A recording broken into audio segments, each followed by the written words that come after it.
রাশিয়ার president Vladimir Putin ও চীনের president Xi Jinping এর ফোন আলাপে আতঙ্ক বাসা বেঁধেছে ইসরায়েলের প্রধানমন্ত্রী বেনিয়ামিন নেতানিয়াহুর মনে। ইরান ইসরায়েল সংঘাতের ফলে কূটনৈতিক মেরুকরণে এই দুই নেতার ভূমিকায় কি তাহলে নেতানিয়াহুকে আতঙ্কে ফেলে দিয়েছে?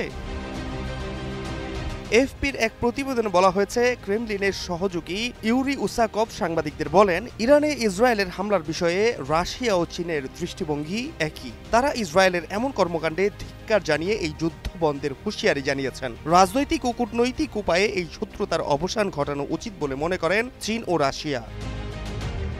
তবে ইরানের সর্বোচ্চ ধর্মীয় নেতা আয়াতুল্লাহ আলী খামেনিকে হত্যার হুমকি প্রসঙ্গে কোনো কথা বলতে চান না রুশ প্রেসিডেন্ট ভ্লাদিমির পুতিন। এমনটাই বলা হয়েছে ব্রিটিশ বার্তা সংস্থা রয়টার্সের এক প্রতিবেদনে। সম্প্রতি ইসরায়েলের প্রধানমন্ত্রী বেনিয়ামিন নেতানিয়াহু মার্কিন সংবাদ মাধ্যমে দেওয়া এক সাক্ষাৎকারে বলেন, ইসরায়েলের অভিযানের জেরে ইরানের সরকার পরিবর্তন ঘটতে পারে। এছাড়া দেশটির প্রতিরক্ষা মন্ত্রী ইসরায়েল কাটস বলেছেন, খামেনির পরিণতি হবে ইরাকের সাবেক প্রেসিডেন্ট সাদ্দাম হোসেনের মতো। এদিকে মঙ্গলবার মার্কিন প্রেসিডেন্ট ডোনাল্ড ট্রাম্প বলেছেন, যুক্তরাষ্ট্র জানে যে কোথায় খামেনি লুকিয়ে আছেন, কিন্তু ওয়াশিংটন এখনই খামেনিকে হত্যার কোনো পরিকল্পনা করছে না।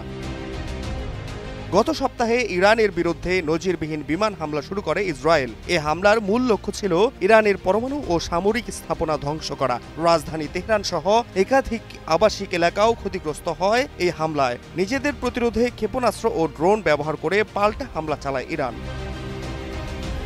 এদিকে গত বুধবার রাতভর ইসরায়েলকে লক্ষ্য করে ক্ষেপণাস্ত্র হামলা চালিয়েছে ইরান। এরই সূত্র ধরে ইসরায়েলের তেল আবিব ও এর আশেপাশের এলাকায় বিমান হামলা অব্যাহত রেখেছে Iran. Fahad Shahriar, news desk, global television.